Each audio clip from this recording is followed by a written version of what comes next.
those spaces. Those are the things we need to begin to address, right now. Freedom, and I want just to give a few examples.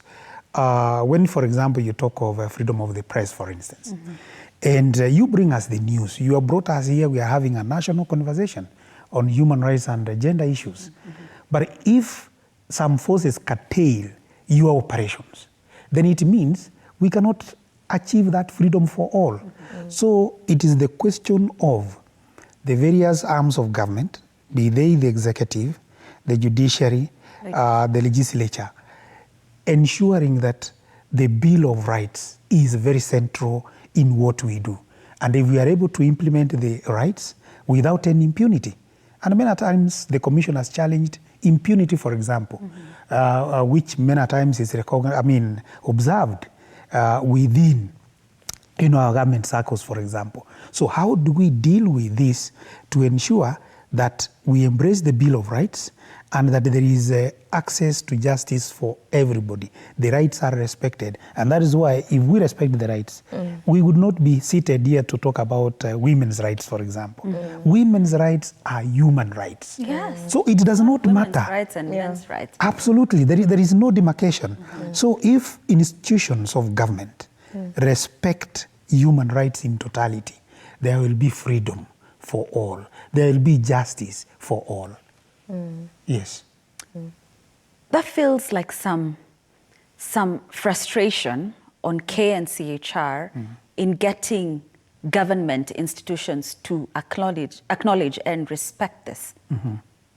Is that the case? Now, if we talk about Kenyans enjoying their rights, for example, and you realize that Kenyans are not enjoying those rights, and we have documented. Most recently, we released our Status of Human Rights report. Yes, we have that actually. And you have the report here, yes, yes, covering the period January 2022 to September 2023. And we have captured a raft of issues. There's so much in it actually. There is so much in that report. When, for example, you look at the economic, social, and cultural rights in that particular report, are we getting it right in terms of the right to food? The answer is no. When you have more than 28 million Kenyans threatened with starvation, then it means there is a problem that must be addressed. All right?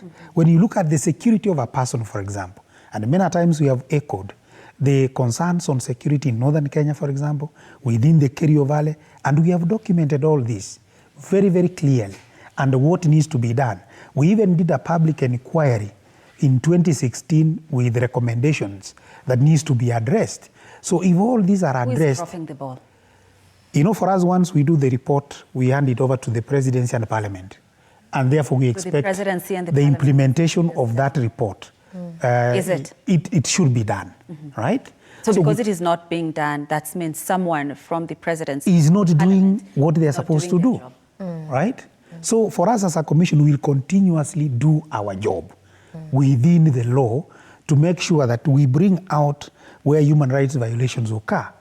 Where the government has done well, we have always acknowledged. Here you have done well. But these areas, there are gaps which you need to address. And we expect as a commission that those are addressed so that the Kenyans can enjoy their human rights fully. Right, okay. Yes. So my director, Nick, tells me we need to take a break. So we're taking a very short